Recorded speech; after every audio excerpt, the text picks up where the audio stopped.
Tim Jaksa Koneksitas menuntut pidana penjara selama 14 tahun terhadap Pelda Purnawirawan Dwi Singgih Hartono dalam perkara dugaan korupsi pembobolan BRI Menteng Kecil dan BRI Chut Meutia. Terdakwa dinilai terbukti melanggar Pasal 2 Ayat 1 Undang-Undang Tipikor Junjto, Pasal 18 dan Pasal 55 Junjto, Pasal 64.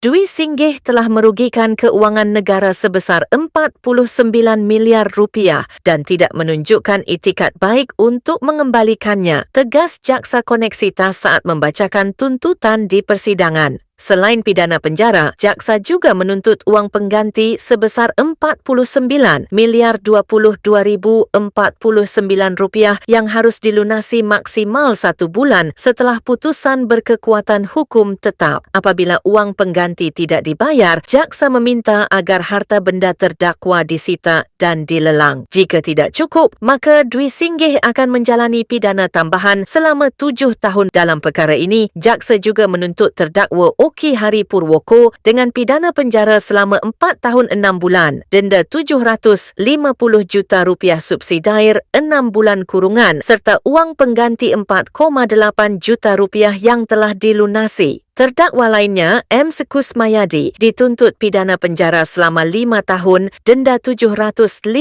juta rupiah serta membayar uang pengganti 7,2 juta rupiah subsidiar 2 tahun 6 bulan. Sementara terdakwa Nadia dituntut pidana 7 tahun dan membayar uang pengganti 29 juta rupiah. Terdakwa Budi Hotman dan Heru Susanto juga mendapat tuntutan 5 tahun penjara masing-masing. Budi dikenai uang pengganti 65 juta rupiah dan Heru 26 juta rupiah. Keduanya dinilai telah mengembalikan sebagian uang hasil korupsi. Perbuatan para terdakwa telah merugikan negara sebesar 57,9 miliar dan menghambat program pemerintah dalam pemberantasan korupsi, ucap jaksa. Namun, jaksa juga mempertimbangkan hal-hal yang meringankan seperti belum pernah dihukum dan adanya tanggungan keluarga. Di dalam berkas terpisah, Dwi juga didakwa melakukan modus serupa di BRI cabang Chut Meutia, kali ini bersama 2 terdakwa lain, Oki Hari Purwoko dan M. Kusmayadi. Dwi dituntut hukuman 8 tahun dalam perkara tersebut sehingga total dia menghadapi tuntutan 14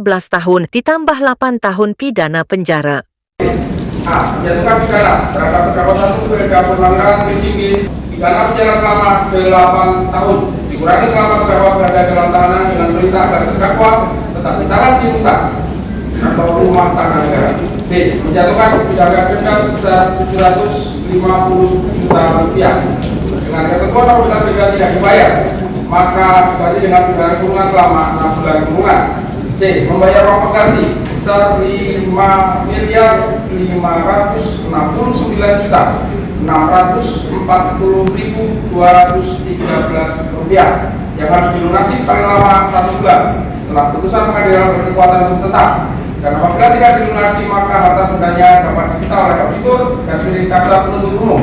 Maka harta bendanya disita oleh jaksa dan dilelang uang pengganti tersebut. Kalau harta benda tidak memiliki harta benda yang mencukupi untuk membayar uang pengganti tersebut, maka dipidana penjara selama 4 tahun.